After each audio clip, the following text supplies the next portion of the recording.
Nope. Yeah, you're not going to finish that. Yeah. Okay. All right, guys. Hello, everyone. Welcome to the Dragget show. That's Dragon and Ferret together. I'm Alkali. That's the end of the show. No. What? I don't want to do the end of the show yet. I'm not ready. I am hungover as shit. We're going to start over. Are you okay? That's not how we say our names at the beginning of the show. No, we don't. No, we don't. How many times have you done this show? 213 times. You have one line. I have one line. Got you. One line. I have one line. I got it. I'm going to do the line. I promise. Are you sure? No. Okay. Hello, welcome to the Dragget show. That's Dragon and Ferret together. I'm not here. Oh, shit. You're That's right. Fuck. Ha! God damn it. He forgot how our show starts. After 213 episodes, I have finally beat Xander. His mentality is a word now, shut up. His mentality snapped before mine. all right, one more time. Yes. Hello, welcome to the Dragget show. I am Xander, this is Alkali. I'm not here. We are here. There we go. We are here for Vada Northwest. Woo! And we got the intro right finally. Holy fuck. So years ago, this gentleman had me start doing this podcast. And I did not know how to podcast. I MC, I do stand-up. I don't podcast. So we sat down at the kitchen table and he said, "We're going now!" And he slapped his hand against his laptop. The screen turned off, and the very first recording that we have has the words, "I guarantee you it is still recording. I am Xander, and this is Alkali." And I said, "I'm not here." So we have started every show with "I am not here" for 214 episodes. And we're still here, so. And we're still not here. For some reason. So. We want to thank our other guest on the panel. Guys, give it up for your co-con chair, Fritzy! Fritzy, have some mead. Yeah. Yes. Yes, it helps.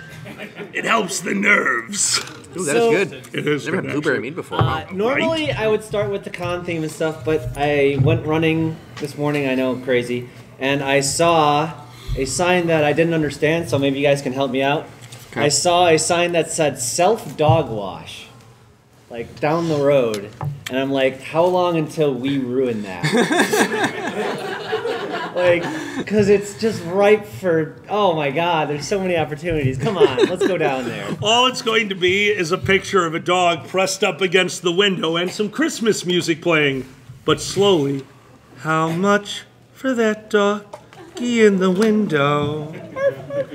The one with the very raised tail. Oh no! What? They had to clean. They have a hose. This is basic economics. Nope, that's not economics. What's our rate? Biology. There we go. What's our rating? What's our rating so far? Poor. Okay. We forgot our own intro, and we're already going up to hoses up dog's ass. I'd say this is about par for our show. We're not making a good case for legalization. We are Legalize not. weed. We'll stop talking about it. And that's the platform I'm running on. Woo! Thank you. Thank you from the state that has already legalized weed. Like, we don't care. Hello? Sorry. Oh, that's, okay. Oh my God, you brought me food. Food bringers, get up here. Come, yes, come up. Yell your name loud and proud. Yell it for the whole audience to hear. This is Tigress! Yay! We always like having people from the convention over, so we're going to start with a question from us. Fritzy. Fritzy, co-con chair, huh? Yeah, co-con chair. Co-con chair. So you're helping running this convention. Yeah. Are you okay? Do you need a hug? No and yes. No? Come here. Oh. So No, it's good. You are one of the creators of the convention. Yeah. Most conventions have a backstory. They have that moment where you knew it was time to start a convention. Now, you guys are actually picking up the reins from a convention that I know used to be out here. However, we had a void to fill, yeah. Yeah, you do, but that doesn't mean that there's not a story. Can you tell us about the moment that you decided that this would be a convention? Do you remember that? I do, actually. So, it was with Metal Fox. We were in this awesome place called Lunchbox Labs, where they have, like, crazy sandwiches and drinks. And we both kind of he came to me with the proposal first. Said, "Hey, this convention's gone. We need to do it right. And will you be my co-chair?" And we shook hands and had drinks. And this is a very boring story. Incorrect. Hold on. I have to know. Anytime you shake a hand, do you get flashbacks? You're like, oh God, this is where it started. But I think we had another meeting later at an Olive Garden where we decided like the structure and to be co-chairs and hashed out some of the major high-level details. And I have not been back to an Olive Garden since because that gives me flashbacks. Oh no! You just proved something to us. All conventions must have at least one meeting at an Olive Garden. Yeah. Every convention I have ever been a part of has an Olive Garden story, and one of them goes to, so they refuse to serve us any more breadsticks. I just want to see you like go into Olive Garden and be like, the walls are sprayed with blood of my free time. That's the wine. I blame the Zuppa Toscana. The Zuppa. Okay, the one thing with flavor at Olive Garden. Awesome. And the one thing with kale. It's, legitimately, I hate ordering it, but it has flavor. If you've never been to an Olive Garden, allow me to describe it. There's a cardboard box over there. Turned it into pasta. You have Olive Garden. They have decent breadsticks. That they won't serve us if you sit there too long. It's just garlic salt, but it makes it great. Dude, garlic salt makes everything better. If you ask Pandez, you have two choices of flavors to be in life, and you chose salty. Oh, nice. Oh, Olive Garden, making it possible with soup, salad, and breadsticks to have a vegan heart attack. Some of us chose Tony Sashery's. Oh, I understand. We were actually asked to leave a Olive Garden. We were having a board meeting, which was originally just supposed to be board, and then we needed a few staff people. Because if you don't know, the difference between board and staff is between cons, board is working their ass off. And between cons, staff is helping and laughing at us. The way that they should. Well, we went to Olive Garden with a group of 13 people. And when we arrived, they took their time, they got us a table, and the first thing the server told us is, just so you know, today is buy one, get one. Buy your food, and we'll wrap you up the same food to go home with you. Can I get an amen? Right? So there we are. We've ordered our food, and everyone has unlimited soup, salad, and breadsticks. So they said, screw it. Wrap up 2 meals for all of us. We're sticking with... For dinner, we had about 1,000 breadsticks, 4 giant bowls of salad, a horse trough of soup, and the ire of every employee in the Olive Garden. We went home with a truck of Meals on Wheels. It was good for about 2 days, though. Meals on Wheels is food for poor people. You're just fat. Oh, yeah. I always get those confused. Yeah, completely different. So when I'm riding a bike and eating McDonald's, I'm not Meals on Wheels. I'm just a fat attack. Thanks, Xander. A little column. A little comment. Hold on. Are you gonna apply for tax exempt status? Wheels on Wheels, and you're just eating on a bicycle? You think that flies? No, I don't think it flies. I think it drives. It's on wheels. Speaking of which, you guys had a bike store explode. I didn't even know about that. Yeah, that happened. Yeah. How do you... There are no explosive devices. What kind of bikes do you use out here? Seattle's weird. They had to stop the Meals on Wheels. They had to stop. It was encroaching on Uber. We gotta firebomb this place. I'm liking the new subject, Uber explodes. This is good. How did a bike shop explode? In our defense, it happened before the furries took over. In the furries' defense, they're creative enough that doesn't matter. Our destructive swath does not stop at conventions. It was like Ocean Shores preparing for us. Yeah, exactly. They heard you're coming. You gotta get the hell out of here. I need you to realize your staff just said Ocean Shores prepared for you by lighting a building on fire. You gotta hit the big red button sometimes. I mean, Context is important. Ocean Shores hit the look, reset button this everyone week. who is still here has been very nice. So, Very much so. So, do either of you know what actually happened? How does a bike shop? It's a lithium Oh, battery. Yeah. It happened when that- we arrived. Yeah, they're electric bikes. Yeah, Oh, they are lithium electric batteries. Yeah, it bikes. happened Tuesday. It lit on fire. They put it out. It lit on fire 2 more times. is it because they were electric bikes? Yeah, the electric bikes. The Yeah. batteries. Yeah, they Yeah. weren't expecting. Top Gear when Richard Hammond rolled Holy. the Rimac Concept 1. It caught fire continuously for the next week. Yeah. hold on. There's an old saying. Fool me once, shame on you.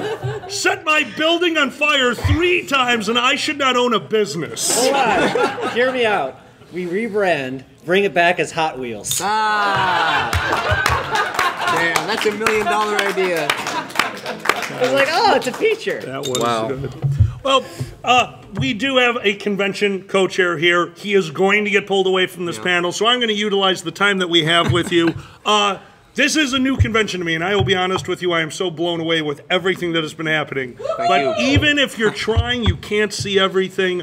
Dude, what is one recommendation that everyone out here should try? What is one thing super unique to your convention that you Well, want to talk about? You're in luck 'cause it hasn't even happened yet. The beach stage that we're doing tonight, as far as I know, no other furry convention's done anything like that before. We're really excited to do it. We got an amazing stage set up out there. I think they're starting it in like an hour or so. The setup, not the concert. What? Yeah, no. Opening ceremonies at 5 o'clock. Dance is running until 10 p.m. Just, get out there and have a good time. I think you meant closing ceremonies, Closing right? ceremonies. Yep, you heard it. Yeah. Con chair set opening. This is the con that doesn't end. So I got a fun follow-up to that restaurant story, actually. Oh, please. One of the things we discussed was what we're going to call the convention. So do you want to hear some failed names, what Fervana might have been called? He has notes. I love it when a Yeah. con takes stupid notes. We If I have remember so many correctly, notes. Those are from the Sizzler, right? No, these are from the Red Robin. Oh. Yes, we meet at restaurants a lot. Yeah. Good. Can I make a guess? Go ahead, yeah. Furl Jam? No, but that's a good one. Damn. He's Oh, very that's good at good. naming things. That's a he good really one, no. is. He named our bong. We'll talk about that in a minute. Yeah. So emerald fur was one we had thought of. Not Nice. bad. I like it. Green furs, that was one. We decided not to go with that one for the implications you might imagine. Yeah. Dude, that's a sick name. Yeah. That's a sick name. Fur West was one we came up with, but that's kind of boring. These are failing in the pun department. Yeah, we're getting to the puns. We're getting We're getting to the. Oh no. yeah. Mountain Furry, another one, almost got called Mountain Furry, also kind of boring. We're not even in the mountains, we're on the beach, so that would have Hold been on, kinda I'm sorry. confusing. Did you just say Mount Furry is Mount of boring? Mount of Furry. That's what it would have become. Well, it's a damn good thing we didn't pick that name. Yeah, right. There was a convention that had a theme of outer space, and they made all of their badges on little spaceships. Little red spaceships. They didn't know what was going to happen. Yes, thank you. They were rockets, weren't they? That took me a I second. got to see an entire board of directors do exactly what he just did. It's like, I don't understand. Oh, no. That's What were your other names? Yeah, Earth, Wind, and Furry. That was a real Ooh, I would have liked that Yeah. one. Then you'd always have to have it on the 21st of September, though. Like every time. Dude, nice one. I remember. Oh my God, we just totally dated ourselves. Everyone's like, Yeah. yes, the 21st of September is a good day. Hold on. Everyone played Elite Beat Agents. People know that song because the Weather Girl saved her daughter's day. Anyway, I'm sorry. Yeah. What? Elite Beat Agents. It's a You- DS game. Don't worry about Okay. it. Okay. Fur Garden was another one. And then finally settled on Fervana, and Courtney Love has not sued us yet. Yeah. We're good. Oh, no. That's the operative word. Yeah. In the Washington naming department, before we were ever invited to this con, I bought him his very first 3-chamber, triple-filtered ice bong. A glorious day for humanity, don't you agree? Here, here. And this genius individual named it for us. That's right. For a while we had Kurt Kabong. And when I looked at Xander and said, I get the And it pun. was oh no. Oh, yes, it gets worse. Xander, why did you name it Kurt Kabong? Because it'll blow your mind. I'm sorry. Hey, come as you are. Oh, that's right. If at any point in your life you've ever had to say the lines too soon, that means you thought it was funny too, but you're worried about what other people are thinking of you. Fuck that. Oh, boy. Now, my dear, you are, I'm assuming, just by the fact that you've been sitting outside of that door and working your ass off, that you've been part of this con for quite some time now. Is that correct? Yes, actually, the way I describe it to people is we are the refugees of Rainforest. That is very nice. There is more to us than that, but we, most of us founders worked together, met through Rainforest, and are proud to be a part of the fandom for, generations at this point. I'm proud to say that all the footage you see of our beautiful mascot this weekend is my firstborn. Aww. Yeah. Wonderful job performing. Who's a natural, Yes. by the way. Never suited before this weekend. Nice. Yeah, really? Are you serious? Never. No, she's awesome. Opening Wow. ceremonies was her first time ever. Who gets up on a stage in front of like 100-something people for the very first time in fursuit? Wow. I'm That's sorry. very brave. And emotes. That's awesome. I would have never guessed in a million years that was a first-time fursuiter. Wow. That fursuiter was moving. They were animated. That is a person with natural talent. I'm so breeder excited. extraordinaire, what can I So say? excited. But Wow. yeah. Anyway. But no, Tigress has been with us since 2016. One of our first staffers to come on board, and she's been a con mom for a long time, and just was really supported us and a constant source of positive energy. And you have to know how to beat them just enough. Yeah, yeah. Not too much, or everyone can tell. Oh, Not Jesus. too little, or they get too mouthy. You are my favorite. Later in the show, if you were at opening, I did promise you, this is a 2-hour special we're doing today. For a while, we're going to do a traditional show. There is something we wanted to go to. We will change this panel eventually into some stories for you guys, known as convention war stories. This panel I've been running for a long time. People get behind the scenes and run these conventions. There's certain things we can't talk to you about. But we put a time limit on that. We don't use proper names, and we usually wait for 2 years. Now, you are brand new to running conventions, correct? Yeah. Please correct me. Yeah, if I'm no, wrong. I've never done anything like this before. You have not, okay. Yeah, I was the Artist Alley lead at Rainforest, and then I was the business kind of understudy, and then shit lit on fire, and then decided to take matters into our hands. So.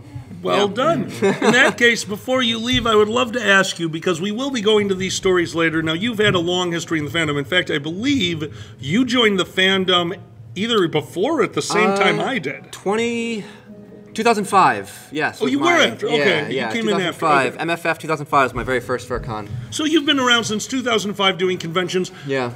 We're going to jump around in case you need a moment to think about it. However, can you remember a moment that perhaps made you think, oh, yeah, one day maybe I'll run a convention? Never. Never. Did you have No. the opposite? Did you have a moment that made you think, thank God I don't run a convention? Plenty. Yeah. Would you care to tell us one of those moments that you ignored? No. That's a fair answer. Yeah. My dear, do you have a story for us about a moment in the fandom? The moment in the fandom that made you think, maybe it's better if I leave this for others to run. If you don't, it's okay. We can just go to... Others to run. Yeah. Nah. Oh, goodness. And I'm not going to name drop, right? No name dropping, and it Okay, can't have happened in the last 2 years. People can put it together then. Excellent. Yes. Okay, all right. We have rules for this stuff. All right, I'll tell you Oh, I a thought of story. Excellent. It Perfect. It was a convention. Yep. It was a furry convention. And I got to drive the truck. So I was helping out the logistics team, and I got to drive a 26-foot Freightliner. There we go. And This is how cons set on fire. hey, for the record, I'm a good driver. Okay. Oh my God, And I can prove it by, actually parking and driving a giant truck. Oh, there you go. So it was a complete trip, and it made me realize. So sorry. Okay, so I'm gonna drive the truck. I'm a breeder. I have a couple of offspring. They're in the truck with me, right? Well, if you don't know how this works, right? I mean, we don't exactly all just have a few pieces of the convention hanging out at our house. Generally speaking, we have a storage locker. Someone might have other things here. We load the truck. We're getting ready, and we had an entire caravan. We had cars to the side, cars to the front, cars to the back. Everyone had radios, and so we're caravanning down I-5, and it's the most inappropriate conversation at this point in their lives my younglings had heard. Oh no! Oh no! So, but it was hysterical because so many things went over their heads. So they just kind of were like, "You guys are weird." I can imagine being stuck in the stuff truck of a convention with people talking to you over what I'm assuming was CB or yeah. I mean, we were very mature and professional. I don't believe you for a second. And it was a blast. We were laughing the whole time. We were having a great time. Everything worked out beautifully. And I only had to say, no, I'm not going to explain what YIF is. About 10 times. Yeah. See, now No, you don't get a mersuit. furries have to have the most interesting conversations with their children. I absolutely love because I truly believe that knowledge is power, and if a child is going to swear, they should learn to swear properly. Here's a good story for you then. So, I am a firm believer that swearing is not necessarily a negative thing as much as it is proof that you can use the language at an advanced level. So, with my offspring, the rule is prove to me on a regular basis that you can speak English properly, and prove to me that you're mature enough to understand that there's a time and a place. So Church. Exactly. Yeah. So, for example, my firstborn, the beautiful mascot, she earned the right to swear at 13 because she was able to prove those things to me. And Impressive. she has, for the last 2 years, used it appropriately. She knows not to tell her science teacher to fuck off. Hold on. Is he I a mean- creationist? We're on the West Coast. They're not welcome. Understood. Excellent. Hold on. I want a flat earther science teacher. That'd be amazing. Are you kidding me? You get in there, they have a globe, it's flat. But why do you call it a globe? And it's like, and you have an argument, that'd be great. But he couldn't afford a flat globe because of the Chicago teacher salary, so they just put a dish on a stick and they're, yep, here's Pangea. Okay, this is true. I just rewatched. I saw the Dark Crystal when I was 2. So it's not rewatching. It's like revisiting a dream or some weird shit. So anyway, Fever dream. It's a good one. I'm watching Dark Crystal, and the Gelfling visits the witch, and they go into this room, and it's this big fuck off universe. But there's everything. There's every planet, every moon, everything, and I just realized, yeah, that would be me if I walked into a creationist place and I didn't know shit. I would totally buy everything. Yeah, that's how that works. Just accept it. Yeah, absolutely. Fritz, you had told us that you had come up with a story, something from your past in the. When I decided I would never run a furry convention, yeah. Excellent. It was at my very first furry convention, and it was reinforced. So, MFF 2005, as I said, reinforced 2006 and 2007, because every single one of those years, the fire alarm went off, and every single person had to evacuate the building. Fire trucks, police showed up, and the chair was responsible for that. They had to take responsibility for all those people, all their safety. Welcome to hell, my friend. Oh, the buck stops. Yeah. That's the beauty. Still in Memphis, the ghetto part of Memphis. I'm thinking of MFF. It might have happened at MFM too. I've been there. Also, lovely convention. They're still running. That's a very long-running convention. MFM has moved slightly from the location that you are thinking of. They are in a better location, but they are still one of those wonderful cons that's been around forever, but still has that small con atmosphere that I love. MFM is a wonderful convention.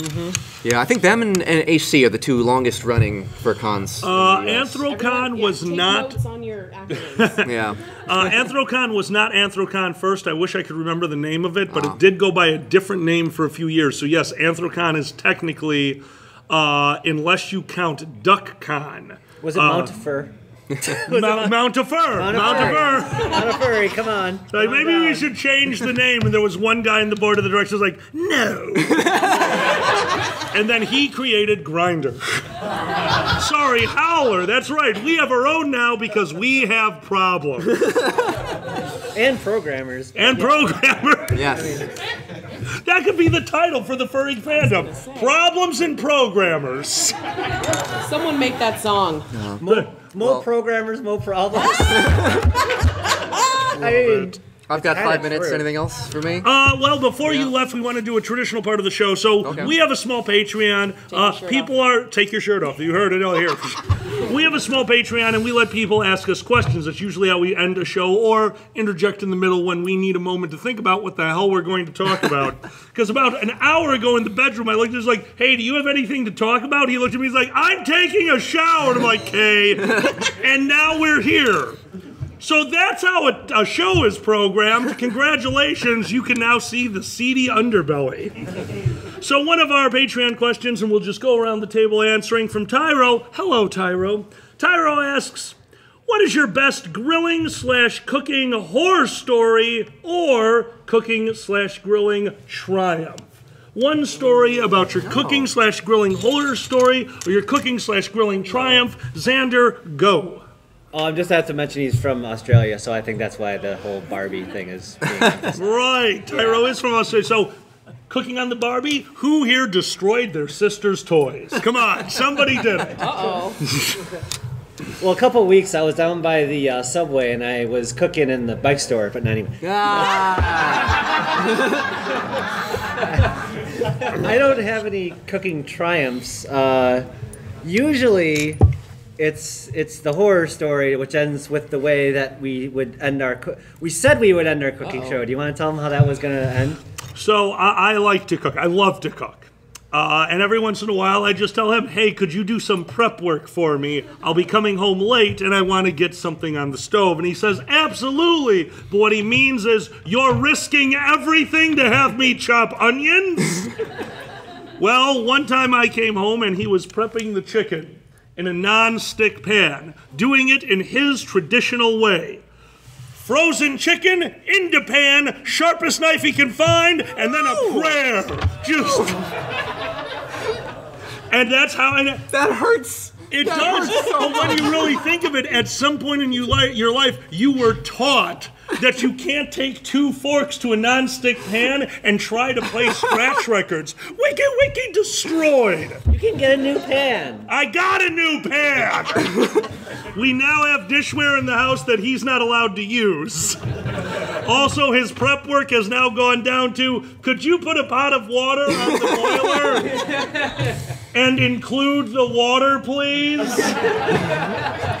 You need metal flakes. It's good frying. Yeah. Thank you. So yeah, Xander's not much of a cook. Guys, do you have a grilling, cooking triumph or defeat? Yeah, What do I you do. got? So I love to cook as well. And yeah, I was terrible at one time. Not that bad, but not that bad.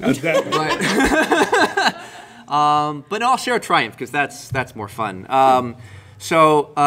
Cooking, of course, is fun. Cooking for people is more fun, and cooking for a lot of people is the most fun. So there's another convention, because that's all I do, I guess. The life of a con chair.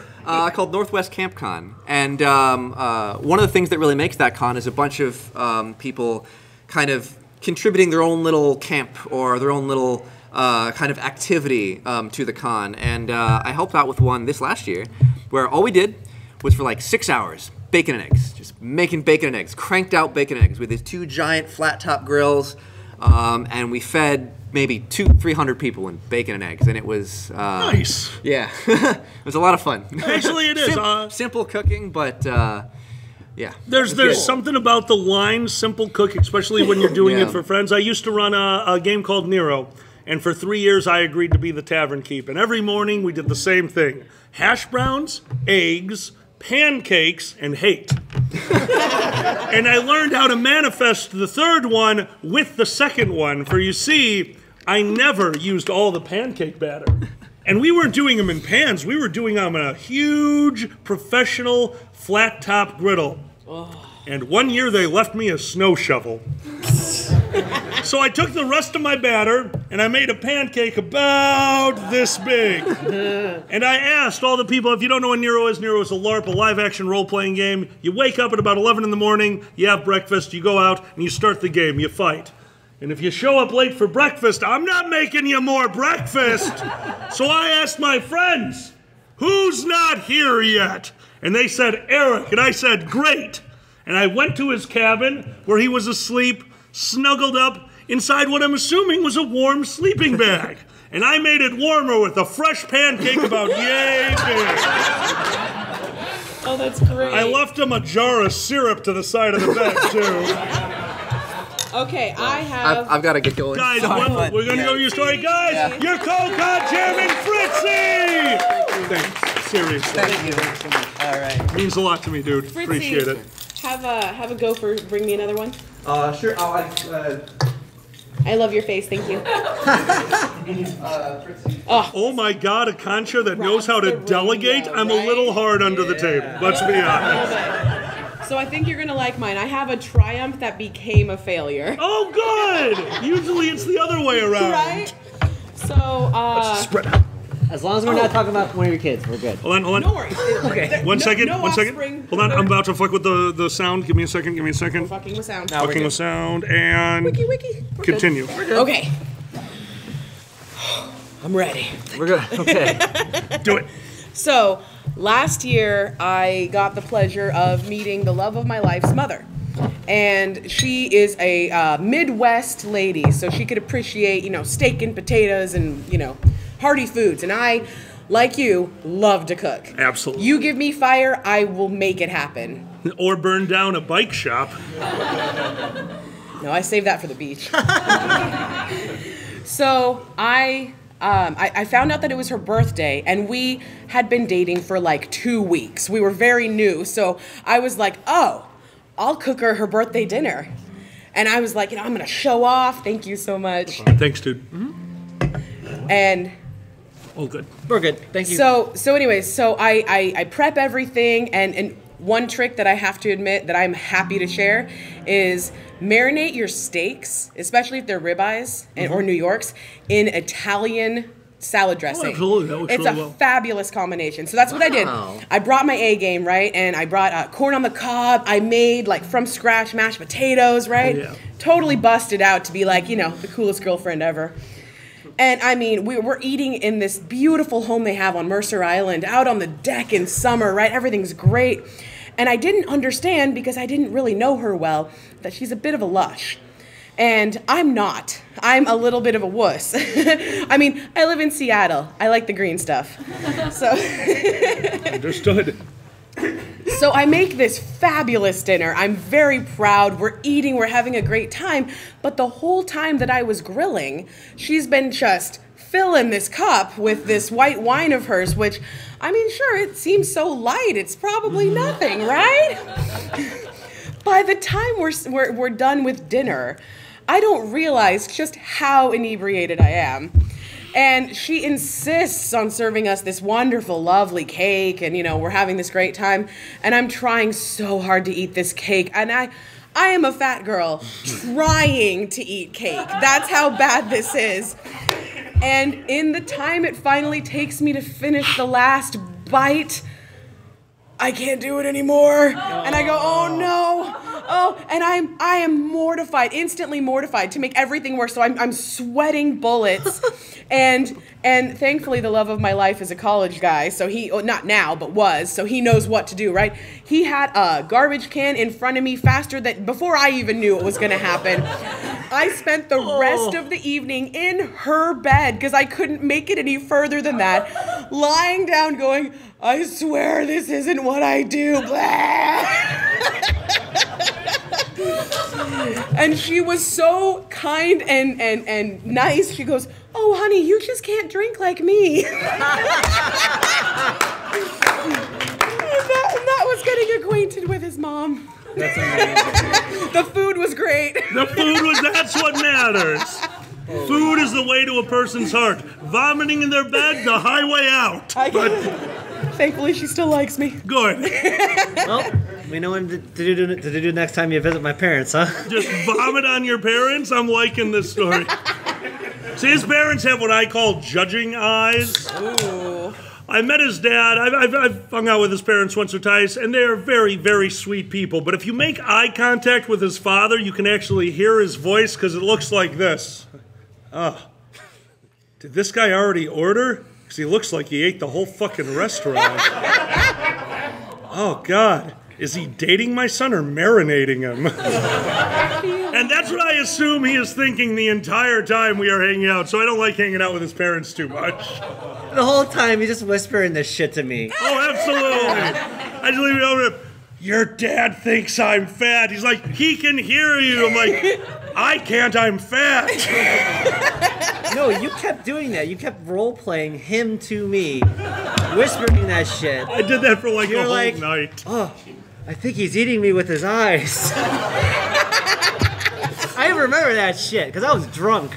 And we were already, like, pretty toasty on Moscow mules because we were waiting for my parents. Ooh, yeah. That's right. And I was just like, I did not know I was going to be sloshed by the time they got here. This is going to be interesting. It was a pretty good first impression, I thought. We're waiting for them. We've had like 5 Moscow mules, and me, like the genius I am, told the waiter, no, don't clear the cups. I want to set the stage.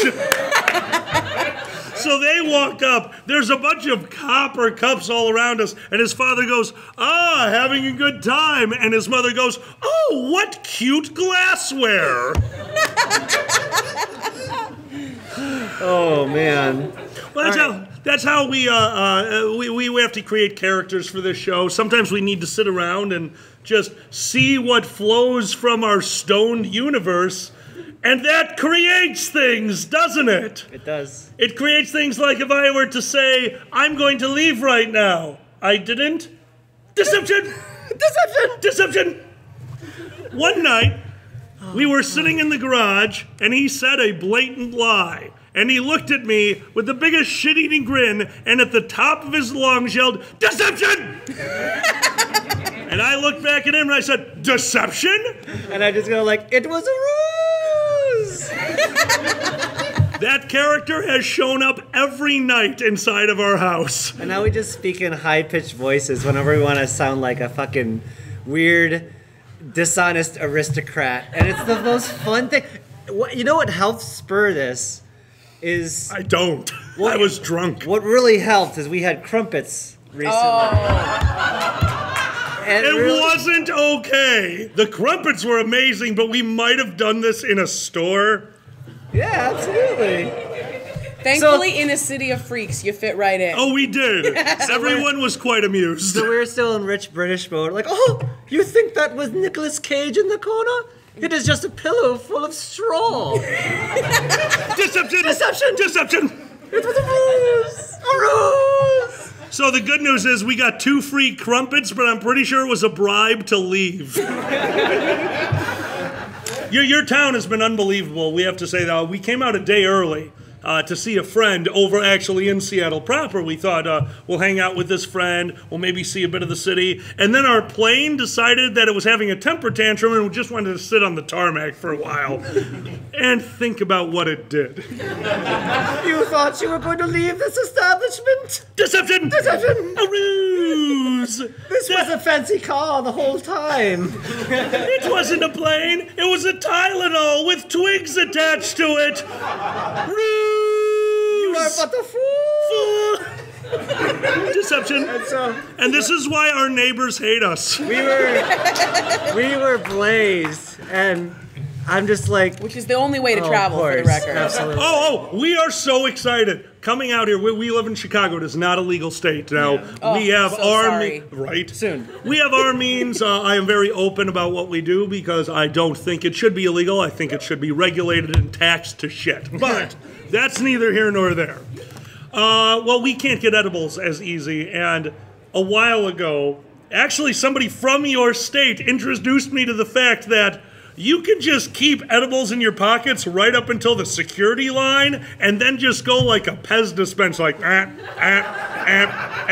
time to get on the flying bus. That's the life. Oh, you thought I wasn't bringing drugs on this flight? Deception! I brought the drugs in my tummy. That didn't show up in your scanner, does it, Mr. TSA? Do you know what TSA stands for? What's that? A ruse. And The whenever- worst part is he packs like a terrorist.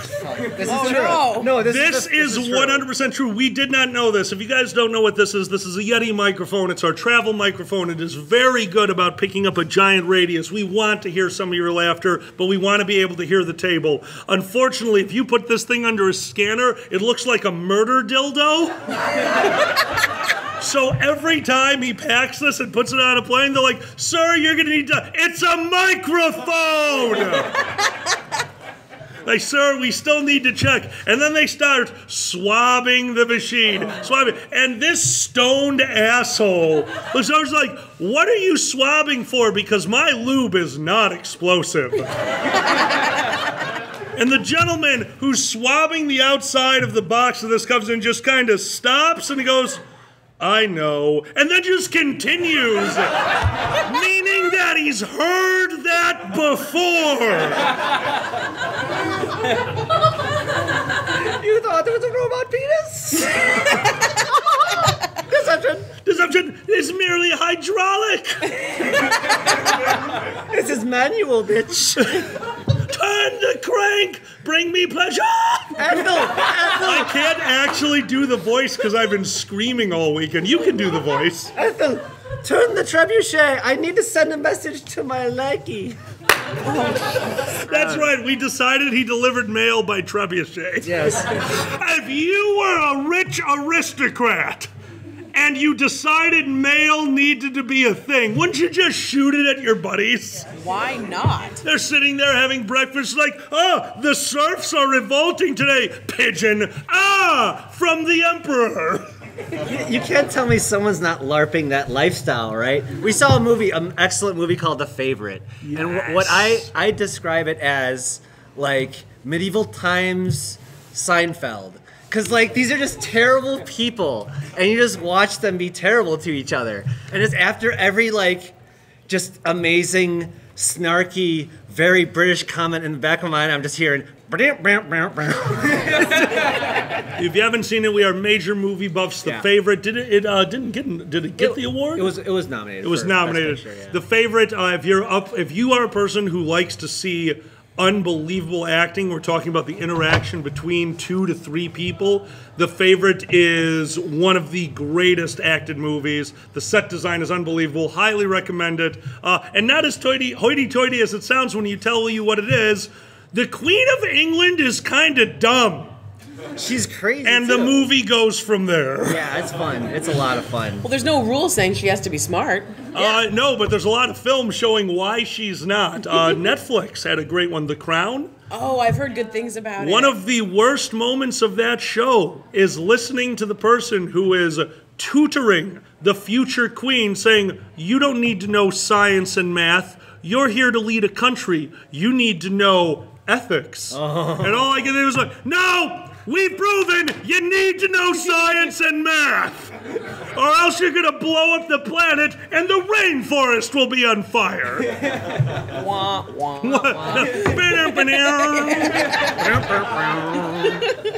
All right, we should do some of our listener questions. People give us $10 a month on Patreon, so we need to fucking do these. Yes. All right. Even if they, and I love you, Shelly. Hold on, I have it. What? Say it. What's Shelly's question? Shelly's question is, Snorple Florp do? Snorple Florp, don't, Shelley! Snorple Florp, don't! There, we always answer our questions, even when we don't know what the answer was. Oh, there's no translator, huh? The translator's on vacation. He was here, but it was deception. It was but I can't even go. All right. Draco Silverclaw. Hello, Draco. Weirdest thing you've seen in media in pic, GIF, or video? Draco, you don't know what you're asking. We're at a furry convention. That is very simple. There is a wonderful GIF out there. I wish I knew the play. I originally thought it was puppetry of the penis, but this was too avant-garde. Uh-oh. There is a GIF out there of a nearly nude, very thin gentleman who walks out onto stage very skillfully on crutches, attaches a 6-foot metal rod to his genitalia, humps the air, and slams the metal rod into a metal bar across the top while staring at the audience thusly. I have sent that gift to people in a professional level. It always stops the conversation. Okay, Draco, you're getting my therapist bill. Okay. Excuse me, art is art. I have to share, I mean, I've seen lots of weird shit in my day, but one of the ones that sticks out in my mind, I was still a young, innocent boy in college, kind of somehow, and we had a share drive before really people shared stuff on the internet as much. So, like, people would put stuff in there that they wanted other people to see. But sometimes weird stuff will get in there. So, that is the first time I clicked a weird video that was in there, and I see a man chained to a wall naked, and then a naked woman charges out of nowhere wearing high heels and kicks him in the nuts. And the video is over. And I was like, what the hell just happened? Like, I'm a girl and I can't stand that. Oh. Right? See, I think that we need to bring back that GIF. You play that whole GIF, and at the end, just a big boom, vote Republican. The guy did kind of look like homeless, so that would work. Oh, good, yeah. Yeah. Yeah, there we go. It works. Oh, anyway. Deception. It was Jesus the whole time. All right. Goodness. Status. Hi, Status. Did you come back? Okay, Oh, three you got words. one. Three Yes, words yes. for my answer. Draco. Okay. Shitting dick nipples. Oh, shitting dick nipples. Yes. That used to be my gauge on when people would say things like, "Oh, I don't know if you should see this. I know you're a mother." I'd be like, "Shitting dick nipples." Oh, okay. Here, take a look. You're shitting dick nipples. Shitting dick nipples can be the answer to far too many questions. It's really not okay. Hold on, that should have been the updated Aladdin. Is Aladdin going through the time continuum and showing Jasmine the internet? There's like, I can show you the world. Oh, and it's just like every horrific image that's out there. Like, what am I looking at? If they were to do that, the tiger in Aladdin needs to be replaced by like the dingiest fursuited guy. Yes! And he just constantly breaking the magic, like, pet me! Lower, bitch! Some Tony the Tiger ripoff. Oh, yes! A dingy, off-colored Tony the Tiger constantly eating Honey-O's. That's not a cereal. Cheerios! What if he was like complaining too, just in a man's voice? Like, please, I want regular food. Shut up, cat. Eat your dinner. I will give you love. Do you mean fancy feast? All right.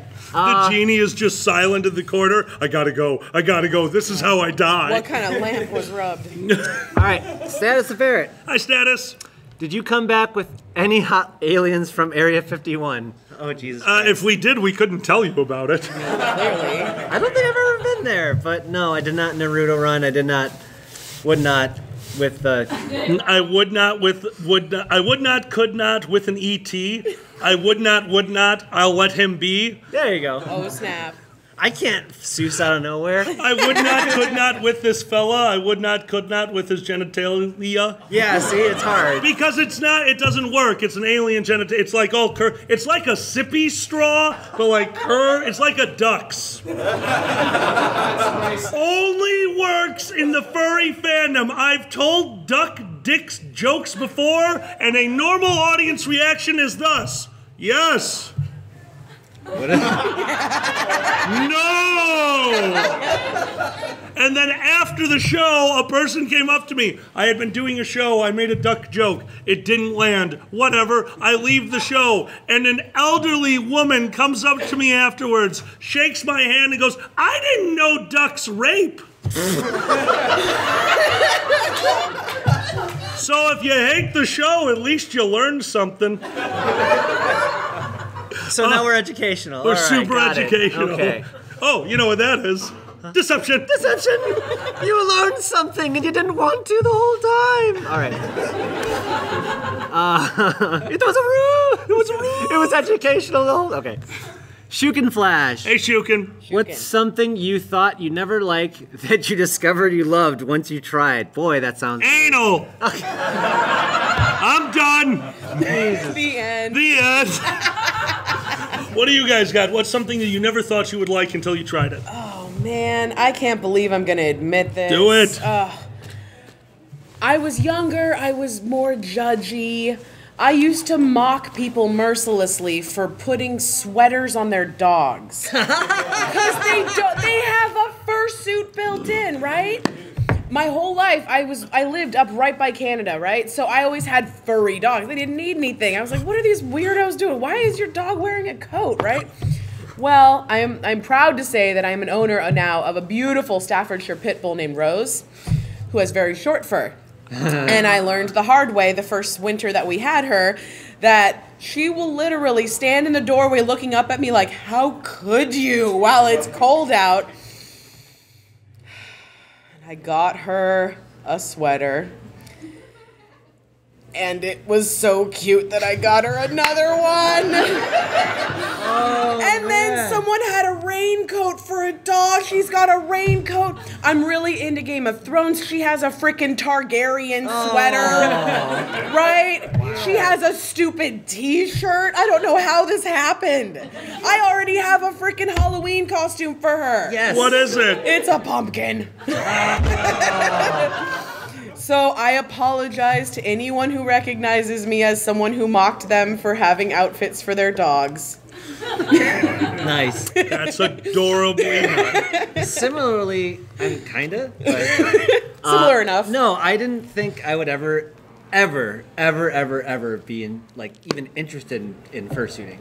Like seriously, no. Like when I first got in the first fandom, I'm like, why would you go through the bother of being in that for all day, and 5 years later I'm like, heat stroke. And so it's like, it's fun. It's fucking fun. It's great.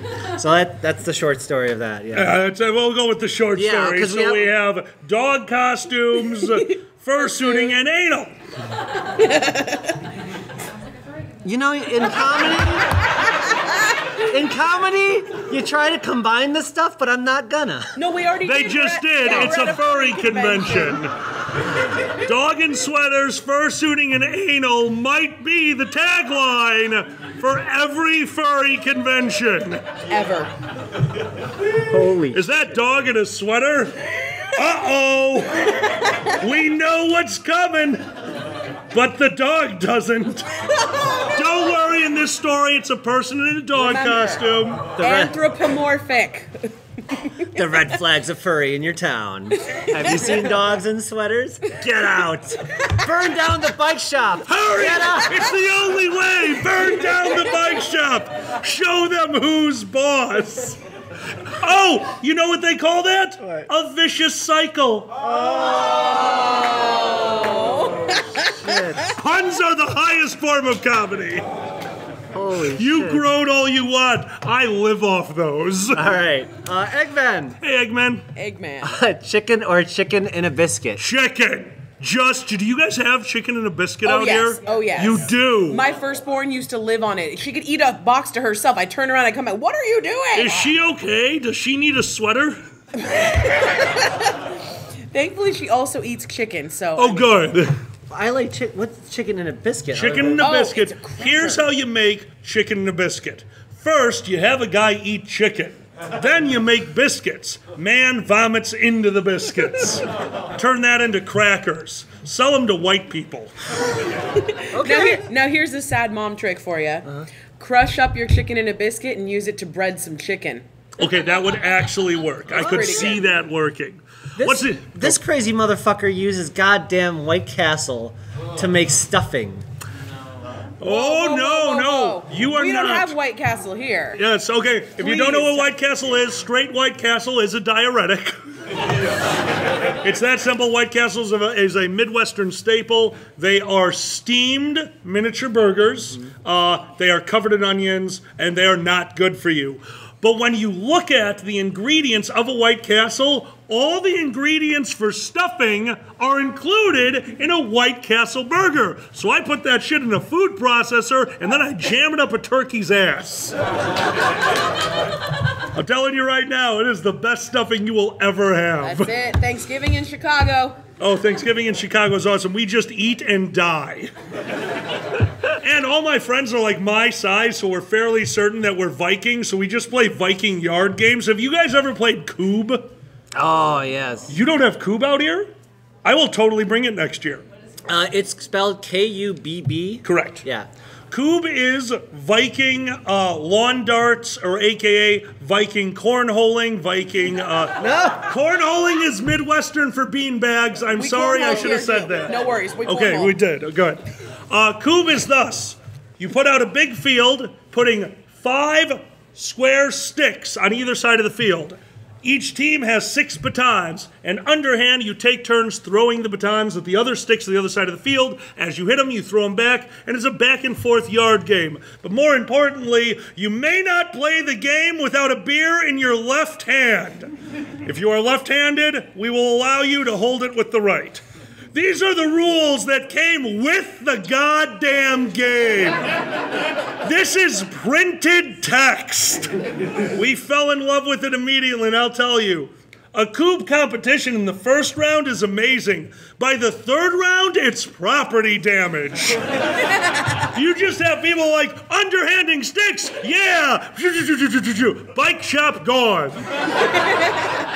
So I highly recommend it. We'll try to bring it next year. It's legitimately the best yard game. Some of us survived lawn darts. Oh, hey, ladies and gentlemen, let's give it up for the guy who's joining us up on stage, Matt Ebel. Come up here. Snap. How did I not see you? Sign up for this. Yeah, I don't ask you questions anymore. Grab that chair. You want with it?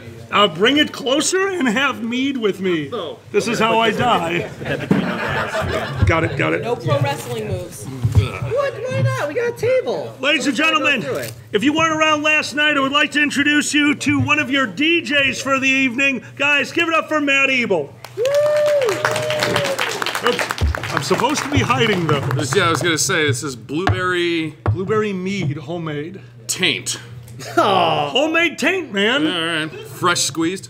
Only on Wednesdays, they have a very weird relationship with their mate. Thank you for laughing at that.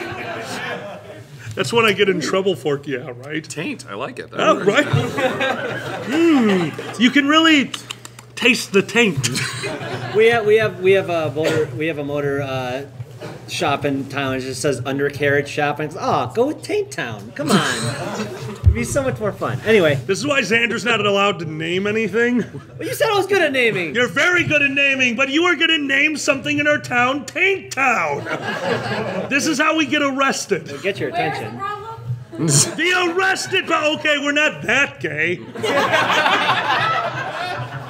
All right, let's go to another. One more question, then we're going to talk to. Sure. Yes. Yeah, absolutely. Sarathan, Hey, Sarathan. would you rather take a trip into space or down into the bottom of the ocean? Oh boy. Wow. Good one, Sarathan. Thanks, Sarathan. If you're with the Chinese space program, it's probably both. Start here and a- there. Well done. Did I just go from 0 to racist that quickly? Not a So, okay. You know. It's Professor, How much pressure could this ship take? Well, it's a spaceship, so between 0 and 1. Holy shit. That's such a great line. I would.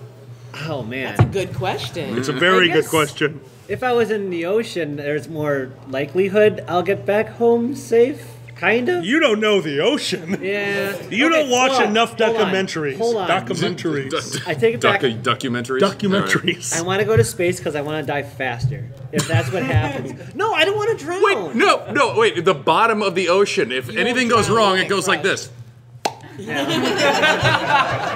Okay. I mean, I'm sorry, have you never seen Event Horizon? Oh, God. Dying in space takes exactly 1 hour and 27 minutes. No, that's bombing in space. Oh, my bad. No, Event Horizon was the movie that came out at the exact right time. I was in the mood to be scared. I sat down and I accidentally did a bunch of shrooms. Event Horizon was amazing the first time. So there's part of you like, I don't want to go to space because I might end up in a portal to hell.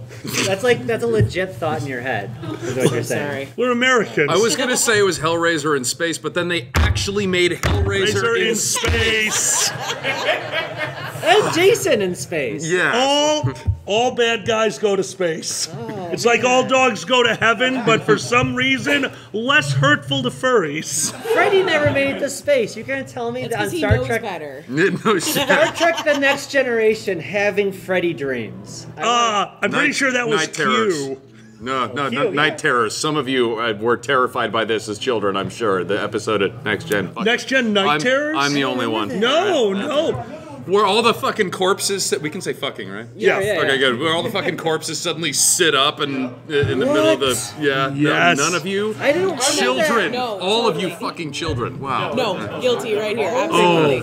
I used to watch it with my dad and my stepmom at the time because it was new, right, when I was a kid. And I remember distinctly going to bed that night and going, so how many people are buried in the world? Yeah. I had never thought of that before then. That one. Those memories so that we can sleep at night. Yeah. Oh, That's the thing. cracking open. That one scene as a child terrified me. I'm still terrified of crinkling sounds, and I live in Seattle. Where rainforest happened? Yeah, you should be afraid of I'm done. We can make fun of it now. You guys have a new convention. Yes. There's no such thing as too soon.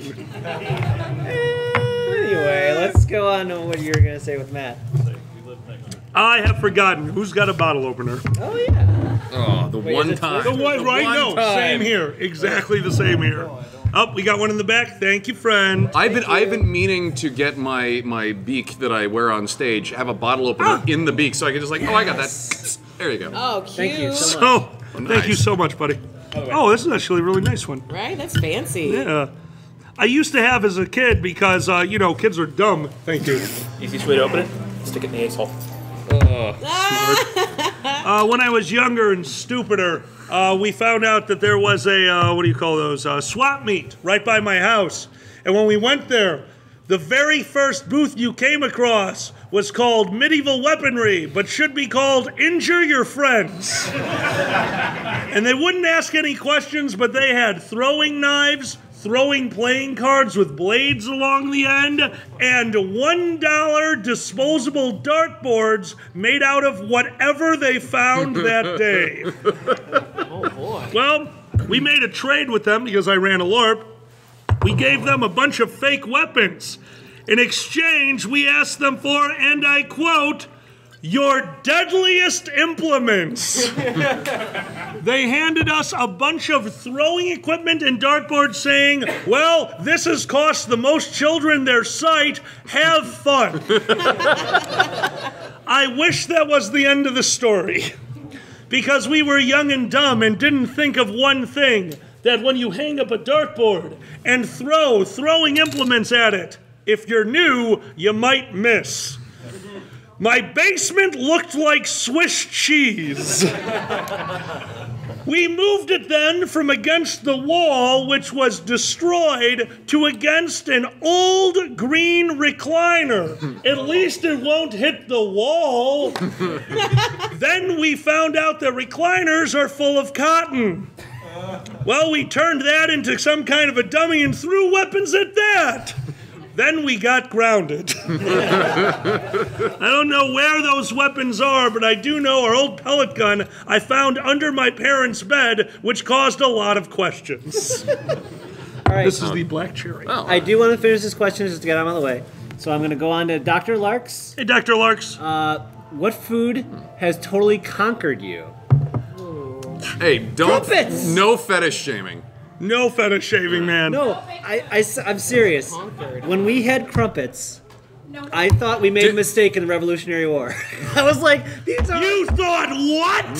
They were really good. Was Okay. was this my fiance's suggestion that Yes. turned you around to crumpets? Really? Yes. So there's a crumpet shop in like near Pike Place Market. In the market, that's what we've been talking about. Yeah, in downtown Seattle. The Crumpet Shop. Yeah. It's amazing. It's really good. This episode is sponsored by the Crumpet Shop. Yeah. Not to mention, if you like tea like I do, it's unlimited. You can take your tea, take your cup, go finish your tea, go do the market, come back and fill it again. Oh. I didn't know that. And again. Oh. All I know is my poor roommate who stayed at home, I sent him a message. The following items are needed from the store. Yeast, water, flour. And I gave him this huge list. He goes, what's going on? And I just sent him back, we're a crumpet family now. I just want to take our tea and go out with sauce. I was like, we'll be back. We'll be judging the commoners. The commoner. What is that man eating? An English muffin? Deception! Deception! Can you do an entire episode of this podcast in the fakest of fake-ass British accents? You have no idea. No, I don't. Make it happen. There have been episodes that we are not allowed to air.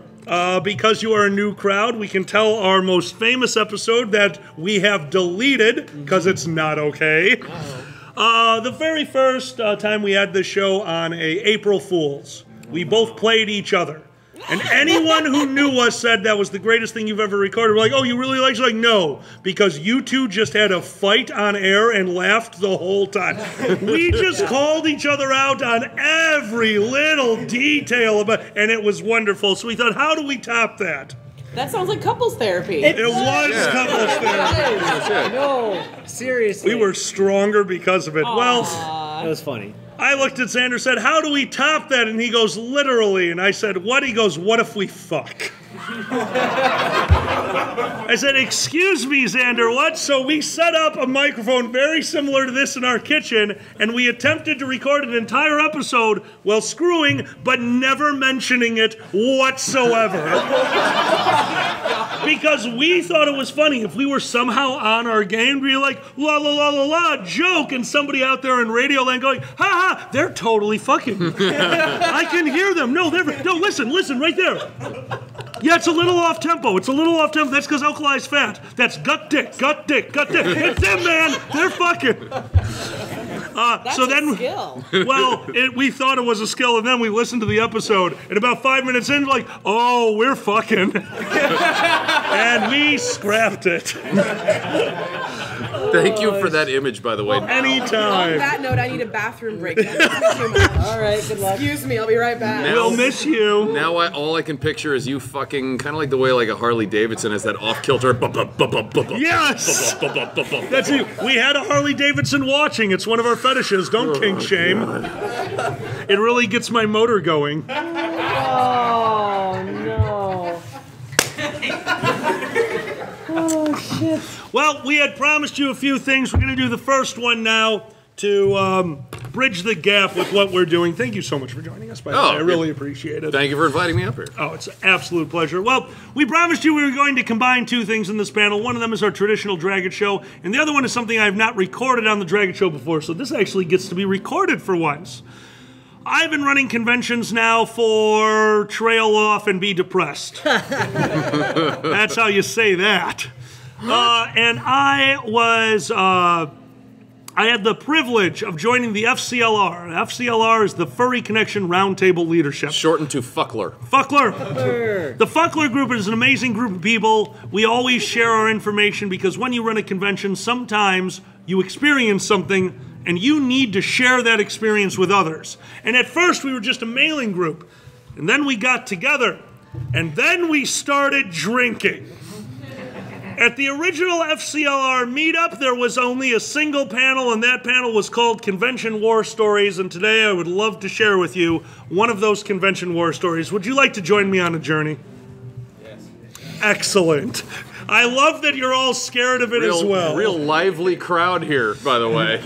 Dude, they're terrified as I am because they know the same thing I knew when we started doing this panel at conventions.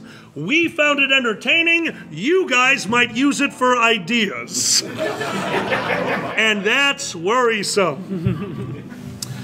Well, we had talked earlier about the reason that our friend Fritzy almost didn't want to be a convention chairman. He was here earlier. It was so nice. Thank you. He was in this chair. Oh, Sorry. okay. Yes. He said that he didn't want to be part of a convention because of the fire alarm. Fire alarms are a constant problem at conventions. IFC, in fact, had a fire alarm go off during our stand-up special. He had just taken the stage, the fire alarm goes off, we clear out the room, 2 hours later we go back in, and let me tell you, you don't feel like doing stand-up after thinking your life is in danger. Well, we found out later that day that the fire alarm was not caused by an attendee. It was caused by the cooking crew who were standing in the back commenting how wonderful the furries were and burnt all the eggs. I would love to say that the story ended there, but at closing ceremonies, we ended IFC that year with, "We didn't start the fire." We got a letter from the hotel that year. All it said was, "Well played." But that fire alarm will always take a back seat. Oh my God. To Pandez. Yep. Lord Pandez, one of my closest friends. Me and him started writing panels together years ago. Lord Pandez and me came up with a panel that we blatantly thought we were stealing, and then you insane people morphed it into something totally different. We created MST3K, aka Furry Mistake. We all sat back and watched a movie of our own accord. Battlefield Earth! We said this was the movie we're gonna show because it's so horrible, so horrid. How hard could it be to make fun of? The answer was it was very easy to make fun of. You guys all made fun of it. We entered the room, sat down, jokes at the ready, and didn't need to say a single fucking one. Well, we both run panels fairly regularly. We both like to come up with new panels, and we realized immediately that yes, this is a working panel. Yes, this is going to be something we can keep doing, but what's the point of us? What do we do here? And Pandez looked over at me and said, "What about a drinking game?" And I didn't know what he meant, but I said, "Okay." And people started coming up with rules. Rules for Battlefield Earth that we had to drink to. And rule 1, for $20. $20 to charity. And he said, anytime there's a center screen wipe, take a drink. Oh, God. Center screen. I'm a film buff. I love movies. Film and theater, that is both classes that me and him loved, adored. Center screen wipe for $20? Yeah, I hadn't even finished saying yes when the first center screen wipe happened. Allow me to describe you a real scene in Battlefield Earth. Father, don't you remember the time that you almost died? Center screen wipe to the father. I'm about to die. Center screen wipe to his murderer. One day I will kill him. Center screen wipe. Father shot. Center screen wipe. I remember. Center screen wipe. New scene. Ah! We got drunk. Yeah. Figure it out. The movie ended 2.5 hours later, and it was time to go to bed. I stood up and I thanked the audience very poorly.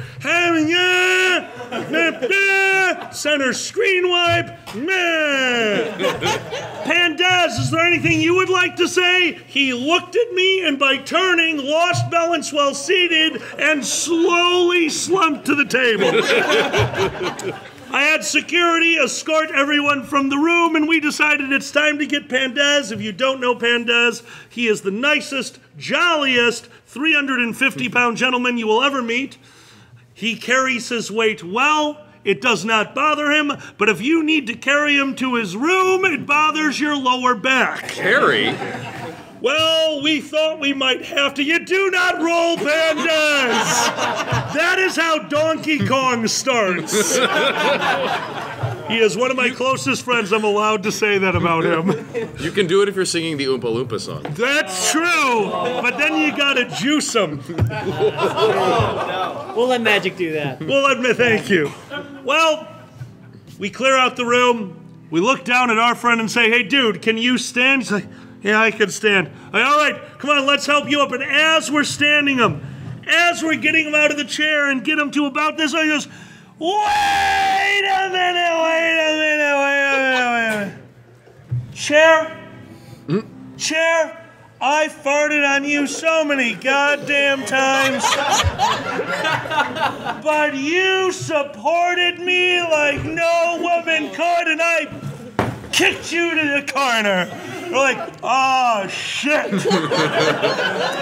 We got him to a standing position, and the moment his hands were no longer supporting him, was, "Wait a minute. Table, you held our booze, and you held my heart." Okay. We moved him to the door to the room, and like a crab, his arms and legs shot out. Door, you could be open or closed like a relationship, but you kept the riff-raff out. Now we're taking him down the hallway, and he has forgotten that not everyone at this hotel is a furry. And he is thanking them all. "Oh, thank you for being here. Thank you. Thank you for being here. Thank you. Oh, potted plants. Thank you." He went over to a wall and licked it. Looked back at me and said, "That is definitely not a popsicle." Well, we finally got him up to his room on the 13th floor after he pushed every button in an elevator that we didn't end up using. We get him to his floor, we take him out of the elevator, go 3 doors down the hall, and he becomes a Super Saiyan. Oh, no. He jumped barely into the air, threw out his arms, and everyone helping to move him was thrown backwards. As he said, "Wait a minute," reached out and put his hand on the fire alarm. And he said, "Fire alarm, you get a bad rap. Not even I'm that stupid," and stumbled into his room. And that's the origins of MST3K, a panel that if I come back next year, which I very much plan on doing, I plan on bringing you guys, bring your money, bring your wallets, bring your smiles, and bring your own booze. We're going to make fun of a movie together and make some money for charity next year. How does that sound? Yeah. And given that we're in Ocean Shores, it should be Twilight. I'm just saying. We'll have to see if we get the rights. Yeah. But yeah, that's a problem, unfortunately. If the Call rights, Swank and see what it costs. If the rights can happen, that is a great idea. If not, Reefer Madness. No, they shot the Twilight movies just a little bit north of here, right? Wait, seriously? In Yeah, they're Forks. from this area. I knew it was. I didn't. You want to go on a Twilight tour? I can take you. Oh, man. No. All right. Wait, hold on. How much Correct weed do you answer. have? No shit. It's like right up there. Yeah. Haven't you? Hello? We're bad at living. Do they look like shiny vampires? Yeah, it didn't say homeless sparkling zombie. Yeah. Zombies? Did you say I zombies? did say zombies, I'm sorry. I would pay. They have Jacob's house labeled though. Jacob's house is labeled. Werewolf. The one that goes shirtless. There is so much jizz on that house. So wait, you are uncomfortably familiar with the entire Twilight canon. They're just like, Team Jacob! Any movie's a better love story than Twilight. Include the actual truck from the show. Holy crap. Who do we have left? Two more? Yeah. All right, this one's for our friend over here. Here we go. From Skylar Ringtail. What are some ways you keep positive and busy when sick for long periods of time? From Skylar Ringtail, how do you keep so positive without referring to AIDS? Jesus Christ. What? I'm curtailing myself. I was going to make the joke anyway. I usually just kind of like chalk it up to a loss, honestly. Like Chalk it- No, when you're sick. This'll make me happy. Write off this debt. No, I'm just saying like it's hard to be productive when you're just like I wouldn't worry about being busy. I'd just be worried about like not dying. Right? That's kind of where I am. So you have a mantra, don't die. Don't die. Don't die. Dragget show. Don't die. There you go. And at the end, you're like, yes. So you have driven in Seattle then? Yes. All right. Yes. Holy crap, you have so many lawn puppies. Oh my god. Lawn puppies are deer in Yeah. Chicago, by the way. At least No, that ain't Seattle. That's Ocean Shores, and that's I think the town's official mascot. Is the lawn puppy? Scraggly deer. Yeah. Yeah. I saw lots of them. That's for Nobody sure. goes hungry around here then. Oh, My dear, how do you stay positive in the face of adversity? Well, you know what works really well and never stopped working, for me at least, is coloring. Because I'm not a visual artist. I can maybe draw you a stick person, but they look pretty derpy, right? But you give me something that someone else drew, and I can color it all day. That's awesome. And I mean, here's another trick too. You meet furries. Do we all live in the same area? No. But who really appreciates male furries? So if I'm doing some coloring because I'm sick, right? When I get better, put that in the mail. Hey, thinking of you. Yeah. And it's, you'd think I bought them something, you know, I gave them some gold bar or something. It was like, I was sick. Here you go.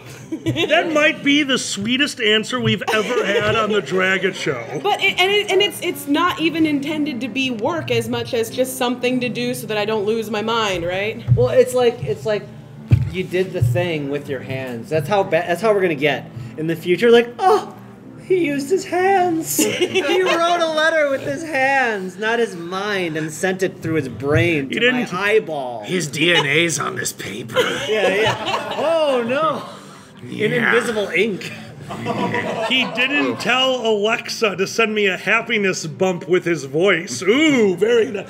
Can we get happiness bumps, please? I think we can. Isn't that just That's hope? called herpes. Oh, okay. I got some bumps going on. Those are baby bumps. Yeah.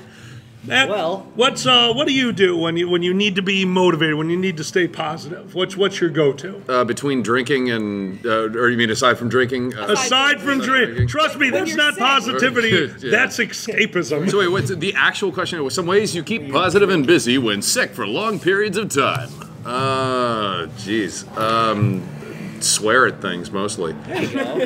And you know, Mythbusters prove that it does actually help. Yes. If you use actual obscenities when something is getting you down. So, Nice. I mean, don't get me wrong, all my coloring pages aren't necessarily appropriate. And you send it in the mail? In the mail. All right. You can get a swear word coloring book. So it just says asshole in like really pretty letters. Oh, wow. nice. How That's have I a not brilliant. heard of that? Well, I know what Imagine I'm just sending you. sending a random person just the word fuck, but with this brilliant like 1960s side of a Volkswagen microbus yeah. hippie vibe thing you going go. on. I need Colors to and know. flowers, just fuck. If you got that in the mail, raise your hand if you would put it on your fridge. Thank you, furries! Hell yeah. Oh, could you get me the milk, Mom? No, I cannot. Your fridge is a whore. That's true. What she said. What All she right. said. One more question, guys. It's the last one? Okay. What's the most... Oh, my God. By the way, Mia's my cat.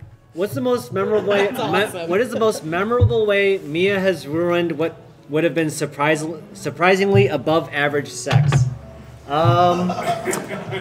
gonna have to go back to your condo. Mia's his cat. Okay. His sorry. cat is immortal. I'm ignorant. His cat is not a cat. We're not sure what species this thing is. A cat makes what sound? Okay, this cat does this. You have a Cartman cat. I have a total Cartman cat. This cat lets you know that she is displeased by ignoring you and yelling at the ether. She will never make eye contact with Molly. It's Oh my god. yeah, and if you ignore her, she will gradually get closer. It's the only time she wants human contact. If you are ignoring this horrific bitch. And if you are me, you will ignore her to the point where she is standing on your chest and you are pretending to be asleep. And if you are as dumb as I am, you will think, I need to outsmart this cat. I'll fake snore. And I did this. And she went, meh. All right. Both paws in my mouth. You know what she uses those paws for, right? Yes! That's why I drink, to sanitize. Yeah. Xander, what's the most memorable way Mia has ruined what could have been surprisingly above average sex? Well, that was technically your story as well. Oh, you get to tell it because I just told yours. Oh my god. Oh, there is one. Am I having a stroke? Oh, good. All the power went off. I don't have to tell the story. Oh, it's IFC. Yay! That's why we can't have nice things. Okay. So, I'm going to shorten this. Okay. But basically, our post-coitus, Post-coitus. I love it. you know, when you're like chilling out and stuff and you're having a good time Getting and all the of a sudden You're playing that song. Before you your get to partner towel. freaks out of nowhere and says, "What the fuck?" It's like, your cat just licked my hand. That's it? We were No, done there's for more to the that. evening, laying out in the bed, and then I felt that sandpaper tongue. And what happened, Xander? My cat licked your hand, but there's something on your hand. Cat tasted daddy and didn't like.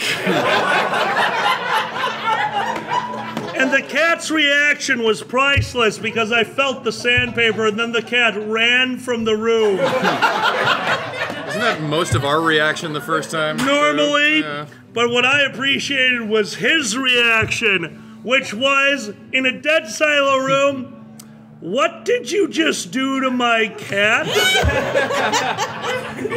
I said, that wasn't my fault. And he said, well, what? God damn it! She got a lot of fancy feast that night. And we both remember she didn't eat it. What? She must have been full. Stop slandering my cat. Your cat's a whore. All right, but that doesn't sound like it ruined the sex. Well, it wasn't so much ruining the sex, but the afterglow of new relationship, young love, cat licking jizz off your hand. It doesn't really flow the way you would want it to. I don't know. It really didn't cancel it. It kind of like canceled it ever happening. So I was like, we haven't done it in a while. You can't That mulligan. didn't happen. Oh no. We mulliganed. We mulliganed. We mulliganed. It was close to the hole, but not in. We mulliganed. Oh no. For those of you who golf and got that joke, thank you. Congratulations. Yeah, Did we're we out of do it? questions. We did it! We got through the questions! We never do that. So, All right, for the rest of the show, guys, if you didn't know, the Dragget show is about a second thing, too. This hat is the whore of the fandom. This hat has touched more currency than I care to admit, and that is because this hat is here to collect money for charity. We're going to keep this show going, but as always, I say the same thing. If you can give, give. That is wonderful, and thank you so much. But if you can't, don't worry about it. We are furries. What is about to happen to this charity at closing ceremonies is going to speak for itself. We want to make them cry. Oh, Yes. we're going to make them cry. I've already been told numbers for a first-year convention. Guys, congratulations. Hat is coming out to the audience. Here it comes, over here. Thank you. I couldn't help to notice it says 100% Australian. Is that a specific kind of whore you like? You have no idea. If you put $100 in the hat, Alkali take his pants off. I will not be taking my pants off. I have a problem with being naked in front of people. If you put 50, I would eat kale for charity. Please don't give me kale. Only in the form of zuppa toscana. if you put 50 in there, I'll take my pants off. Sneak it in there. That's right. That's the only. How are you? You're actually cute. You're supposed to be the higher level. All right, put 150 in. There we go. That worked out I'll well. take all 3 of our pants off. No hands. How much do you get to keep your hands?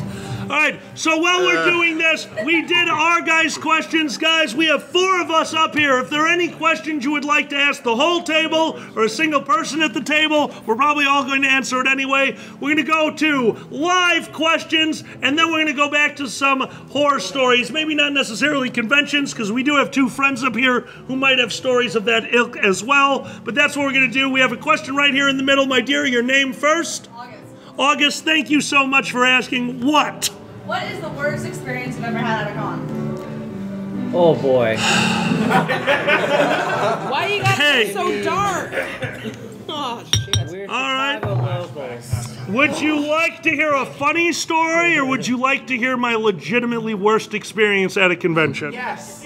Oh Many years ago, I've been doing this charity work for a very long time, and like somebody asked, would I eat kale for charity? And the answer is yes, because I truly care about what we believe here at the fandom, and that is that we should be helping those who can't help themselves to help these animals. And I will do most anything for charity.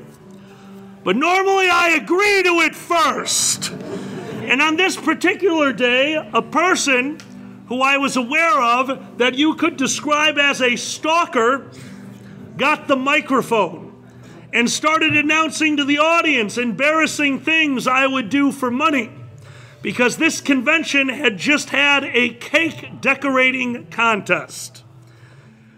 And she said, well, for $10, you can smash Alkali in the face with cake. Well, it had already been announced. It's $10 for charity. I'm not going to say no until my stalker grabbed the first cake, took a nice big handful, thank you so much, and jammed it into my pants. There was no asking, there was nothing beforehand, just a hand where his hand should be and a very shocked ferret. And I wish the story ended there. But after dealing with this for far too long, I went back up to my room. Now, if you don't know, this is obviously not a sports coat. The back of it is mesh. This is a trading jacket. This is what I do for a job, did for a job. And I was wearing my only trading jacket at the time. When I heard I was going to be hit with cake, I took off my jacket, hung it from a chair, and forgot it along with my room key. So now I'm standing outside of my room waiting for my buddy to bring a key when a large gentleman comes walking down the hallway. And he walks with a cadence I kind of remembered.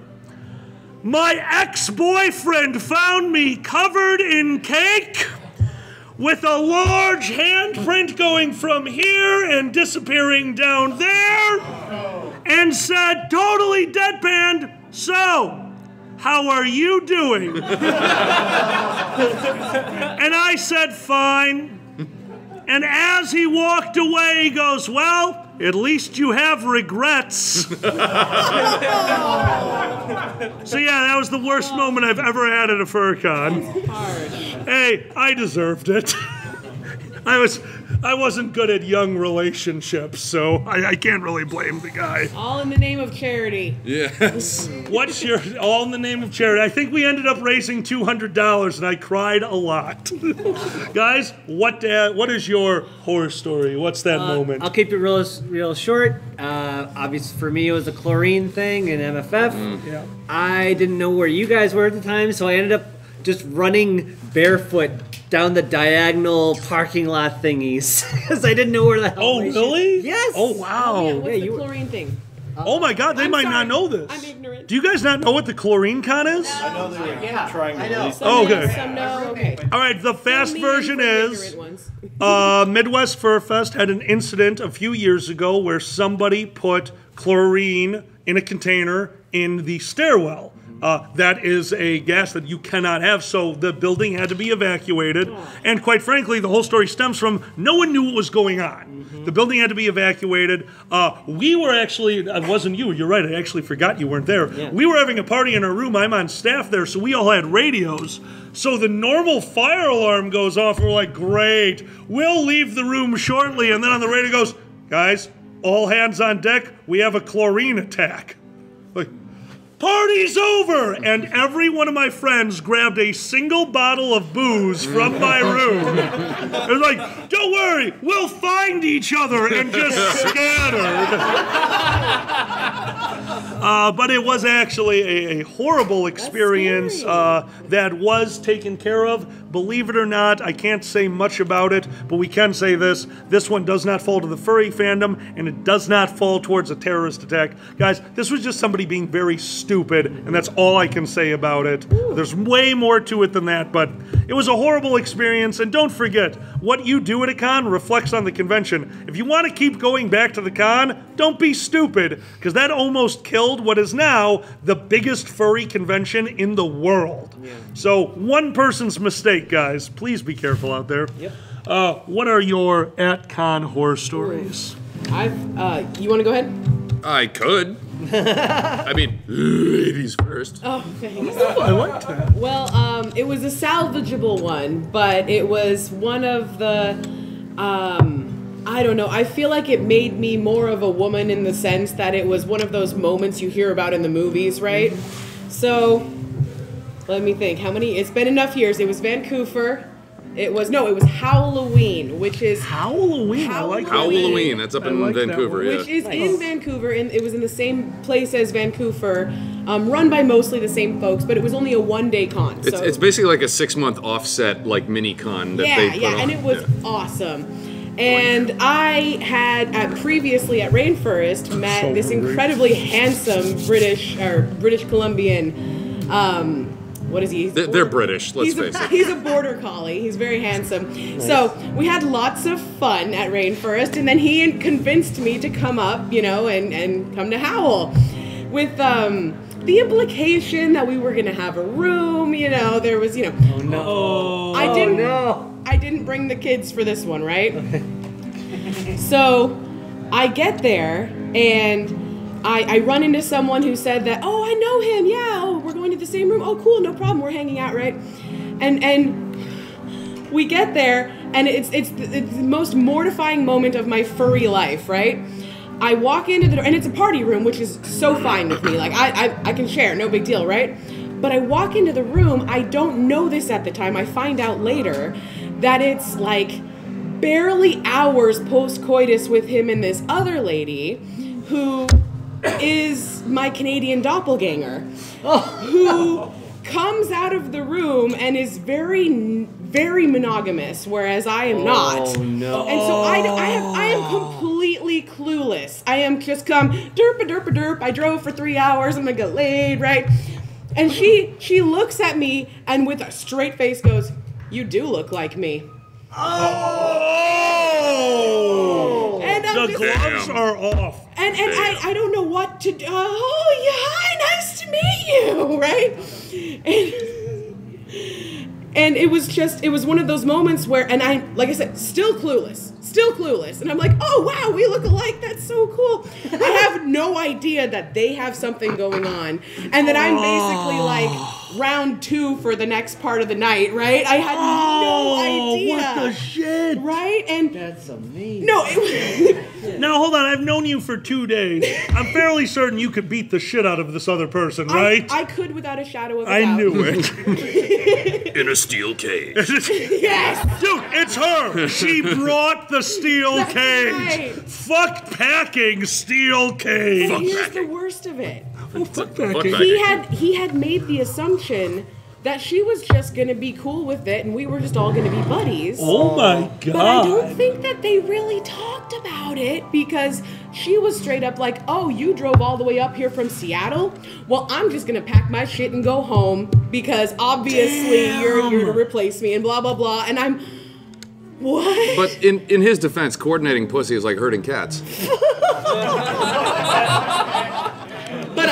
Thank you. Okay. And I do wonder if that was like his Hail Mary. Just like, oh, you're not okay? No, for the record, this is an incredibly handsome, popular furry who can have it all. You know what I mean? He didn't need to work that hard. In my mind, the moment she left, and his last thing is she goes, did you think this was going to be okay? I think he said, I thought you would. Deception! Now here's the kicker real quick. She is one of my best friends. Hell yeah! There you go! We became fast friends after that. He and I still had a great time, by the way. Because I can roll with it. I can roll. I drove 3 damn hours. I'll stay. That's really great on her. But she and I started messaging because she's like, it's kind of weird. We kind of look alike, right? And our kids are friends. We're friends. I go up there now and I stay with her. That is awesome. But it was so more like I could not have turned whiter. That's got to be like the closest to a Westworld robot realizing they were replaced. Can you imagine walking in after hours, after you're stoked, after this is like the hottest guy ever, right? You do look like me. That's such a great first impression. Oh, the fuck mirror again. Yeah. Matt, may I ask, what is your at-con horror story? Well, honestly, right now, because I have to follow that. I tried to let you go first. Yeah, shit. That's what you get. I don't know. That's the thing. Like my worst con experience is not like a funny con experience. It's just kind of a shitty con experience. But you find it funny anyway. I appreciate that. We always find our pain funny. Well, you can't laugh at yourself. A lot of us have have had what I would call like a Dorsai experience at some point, maybe. Some of us have. Sorry. What? Dorsai or security. Yeah. Midwest security. Sorry. Yeah. That's okay. No, that's okay. Yeah, no. If you don't know it, we want to say it because they might know it. Dorsai is Midwest Convention Security. Yeah. So they have something of a reputation in some circles, meaning I guess like the entire furry fandom, of being power-hungry overlords who think that they are the state police when all they are badge checkers and people that you call if somebody is having a drug overdose or something. And as friends with them, I will say that is a small contingent of people who have caused that. Dorsai themselves. Let me finish. Okay. You don't make fun of my Dorsai. Yeah. Keep your mouth busy. I'll shut up. So, I was at a con called Fur Fright when I lived in New England, and it was the Dorsai were running security for this, and there's a fire alarm because it's a fucking furry convention. Yeah. And no fire alarm here, by the way. No. Yep. Come in. Oh God, he died. All right. Sorry. So there's a fire alarm. We're all evacuating. And most of us have the sense like, oh, just get outside. There's a giant concrete parking garage like way up the hill from the hotel. We're just gonna go hang out there. And the Dorsai are angrily shouting at us, no, you need to turn around and walk past the potentially burning building. And they cordon us all into this nice thick clump between the active highway and the potentially on fire building in this giant place where we have nowhere to run, and we're all blocking the entrances because the entire hotel now they have cordoned us off in here, and now the fire trucks are rolling in, and people are just like blocking the driveway. We're like, oh shit, they're gonna run them the fuck over. We need to get people out of there. It occurs to some of us like, if this is some active shooter that wants to get us all in one place and cause the most damage, the Dorsai have now done them a huge favor. Oh man. It was also freezing cold, but no, I'm gonna blame the Dorsai for that too. But it was one of those things like where it was not hotel security; they just were acting as hotel security, I guess, just because they felt they could. or because of negligence of the hotel. That's it was usually what. It was a miserable con experience. I did meet a very good lifelong friend who was wearing far too little at the time and cuddled up to me for warmth. She is small enough to fit in that hat, so I just sort of put her, under my wing.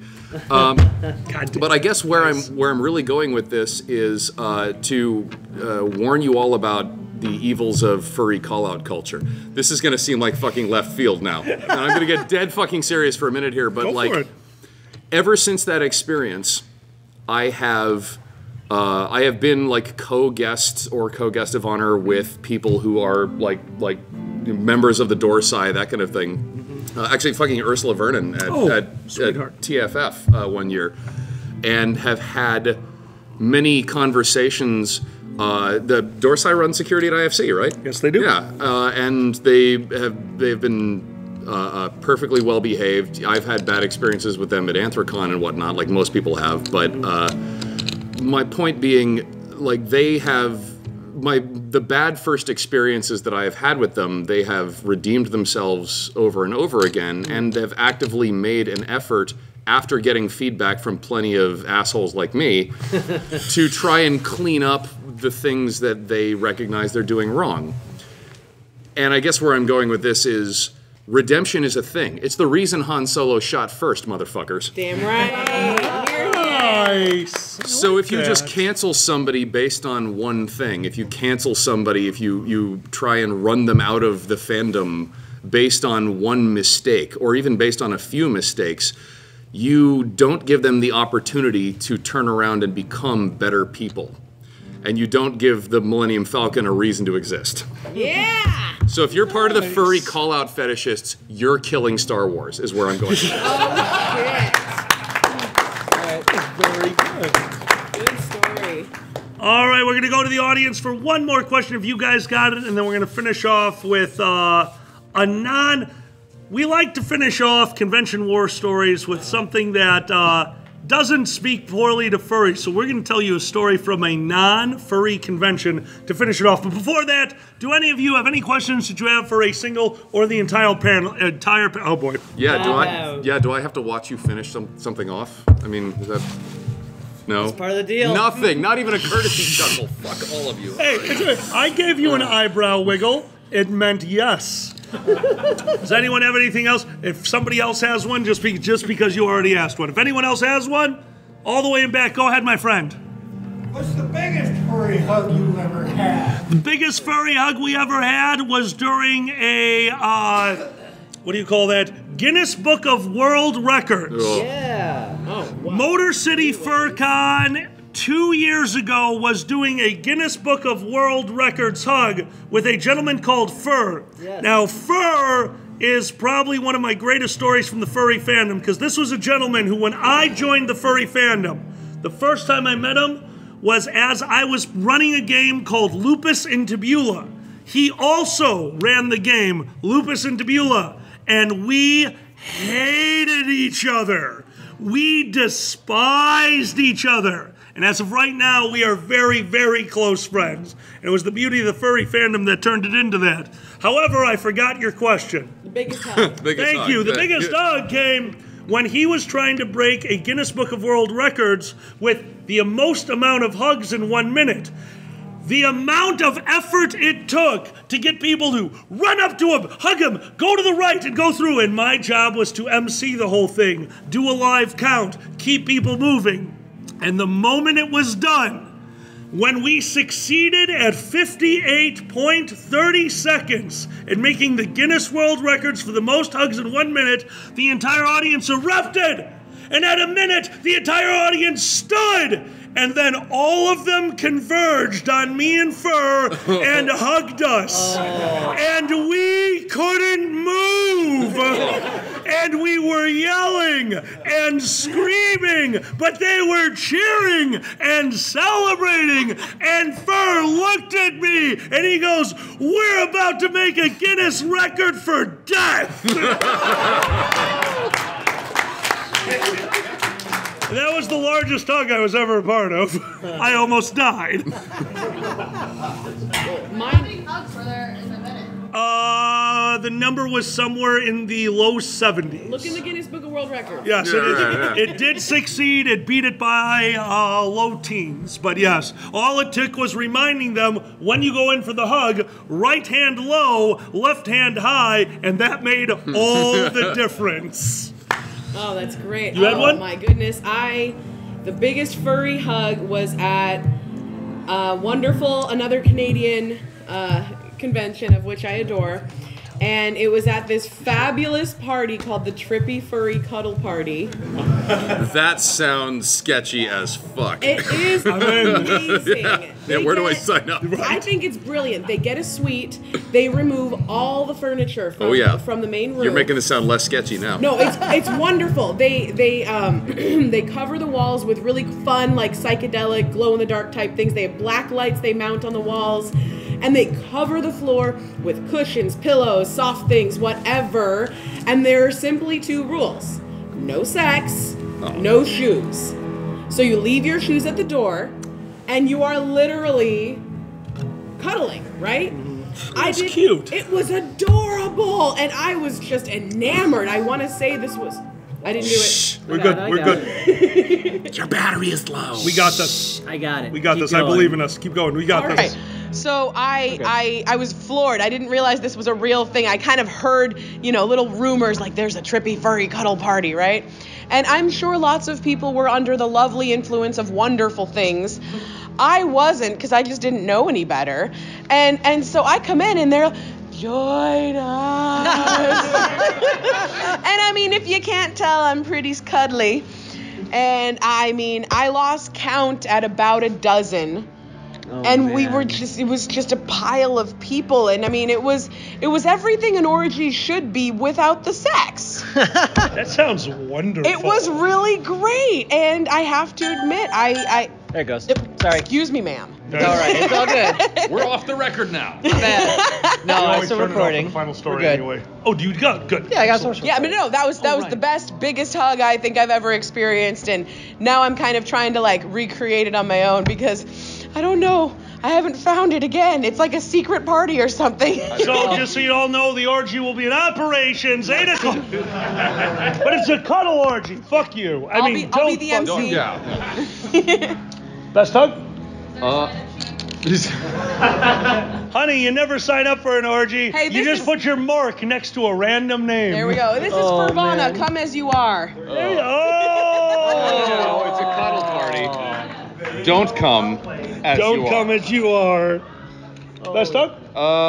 Probably when at Furpak, which replaced Fur Fright, Pepper Coyote decided it was time to party after a show, and it's sort of like he has his own gravity when he, especially when he's drinking, and people just sort of drift behind him, also drinking.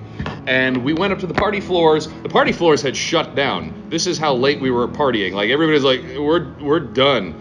So all right, we're going back down to the main events room. We're just gonna fucking drink in there, and woo! Everybody turns around, and we all get into the same elevator. So I don't know if this counts as a hug or not, but I'm in the middle of. No, sorry, I was at the back wall of that elevator, and it's when compressing to the point where I felt like we were gonna collapse under our own gravity. Oh.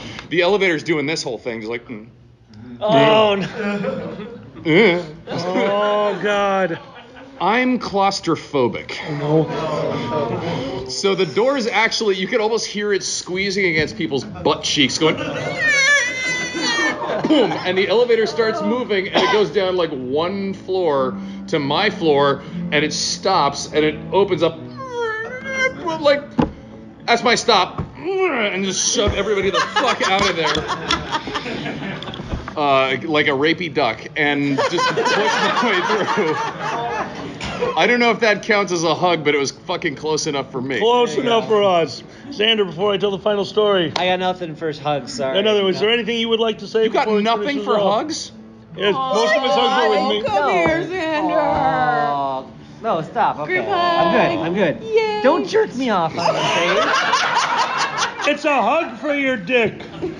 You're not wrong. The temptation to lick your hand now is just... Sorry, you were gonna say? A reach around does not count as a hug for your dick. Jesus Christ. Okay, that's not what you were saying last night. All right, so. But before we go, there's a story I want to tell you because I did promise you convention horror stories. And I don't want you to ever think that furries are the only ones who have weird moments at conventions. In fact, I've run enough conventions right now. Who can tell me what 3 out of 4 hotels told me is the worst group that you could possibly have renting out your hotel? What do you think it is? Frat boys. It is not frat boys. It's not even close, actually. Anime. Nope. Not anime at all. They love the anime crowd. They do some weird things, but they bring in a lot of money, Matt. Cops. Number 2. Number 2 is federal employees, cops, firefighters, mail delivery. Yeah, one convention had mail delivery. It was their number 1 worst one, but that's still not it. What do you think? Trekkies was never even mentioned. And last guess? Librarians. Say it again? Librarians. You're the closest. You fucking got that from me, didn't you? You're actually the closest. I'm going to give one more because I saw your hand shoot up at the end. What was it? Shriners. They weren't mentioned. Shriners weren't mentioned. The number 1 worst group from 3 out of 4 hotels. Bridge players. What? From what I understand, at 3 out of 4 hotels, they had hosted these old women playing bridge, and every single one of them told them that they needed to have the entire weekend comp in one circumstance because, and I quote, your restaurant didn't have enough rolls. Holy And they wanted the whole weekend comp. So furries are not the worst. Furries are not even the worst that I've encountered. I've been running conventions for most of my life. Ow. At one point, I owned a campsite with a friend. And on this campsite, we needed an influx of cash quickly.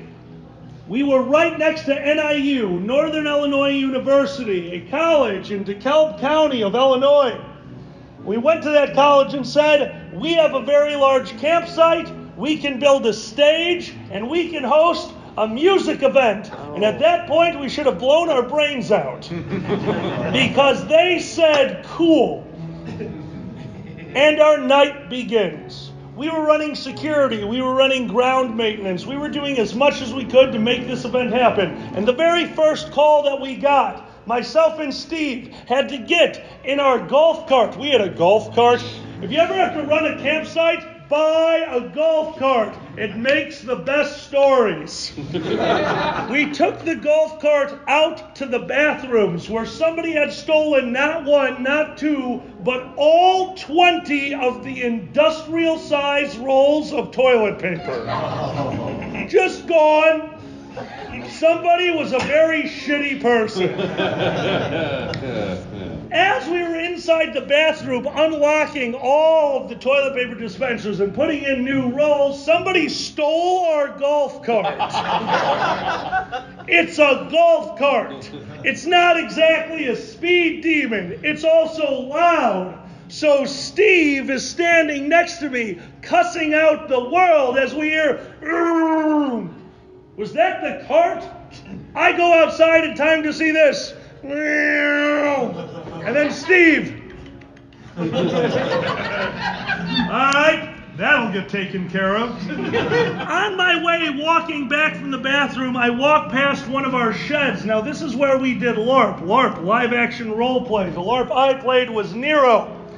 It was a giant fight with your friends, and once a year on Halloween, I utilized something that I've unfortunately lost over the years because you have to keep getting it, a pyrotechnics license. And every year on Halloween, we would do a huge pyrotechnics display for the last battle of the night, and whatever was left over, I would bind up, package up, and put it into the now broken into shed. And that's not good. Because when people hear fireworks, they think bottle rockets, they think Roman candles. I had aerial bombs. Those are gone now, and I'm not happy. More importantly, I've noticed that they've broken into a box in the shed. In that box is a yellow cord and a green cord. Who knows the difference? They sure as hell did not. That'll come back in a bit. I walk back to the location that myself and all the other people running the event are going, and as I'm walking, my head of security comes up to me with two youths. These youths, I am assuming, were about 16 years old, and they are holding some Tupperware with their mother's name on it. That Tupperware is filled with shrooms. Filled to the brim with magic mushrooms from 16-year-old children. Now, I've lived a long life. I will never, if I don't have to, I will never get somebody in trouble. And I had to ask them, children, and I called them children, because if you get caught with a Tupperware container filled with magic mushrooms with your mom's name written on it, you are children. What are you doing? And I quote, our brother sent us here to sell this. No. I'm a businessman. How are you doing? And they said, we've eaten a bunch. Oh. I put them in their car for the evening. They slept it off. I got to hand it to them. Very respectable, responsible youths who did something very stupid. But their story ends there. The story of their shrooms does not. I had shrooms for a month, and I really need a re-up, guys, if anyone knows. We're standing outside our trailer. The sun has set for the evening. In the distance, I can hear coyotes howling. I can hear music playing. I see Steve still chasing after the same goddamn gas-powered.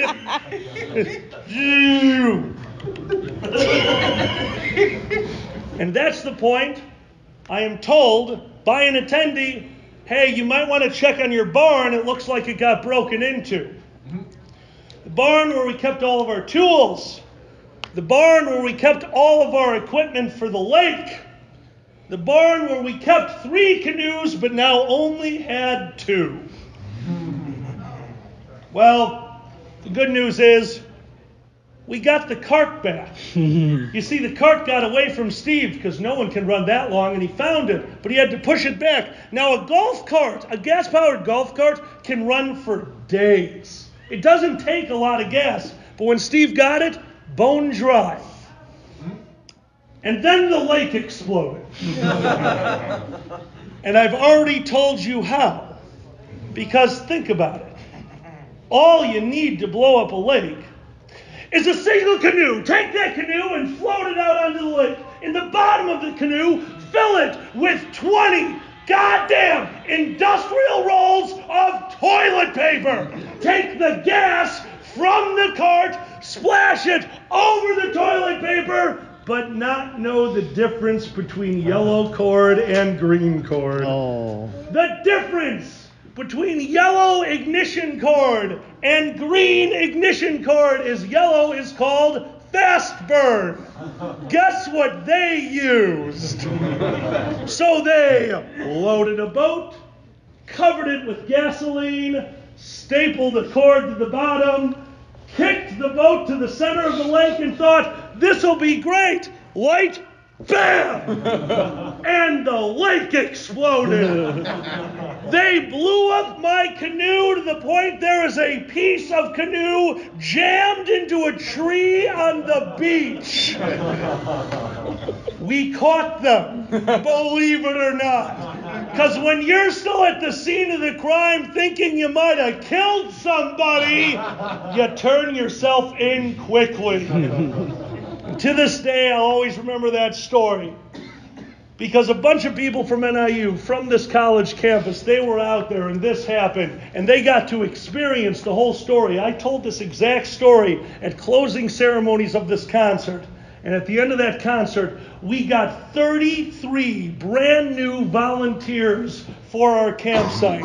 And when we finally went around to asking why, their answer was, dude, we will never get to experience a story like that unless we are on staff. Ladies and gentlemen, don't forget, volunteer at your conventions. My name is Alkali. This is Matt. We have Angel. I'm saying it wrong again. Tigress. We have Tigress. Guys, this has been the Dragget Show. You are? Xander. Yay, I'm Alkali. Thank you very much and good night.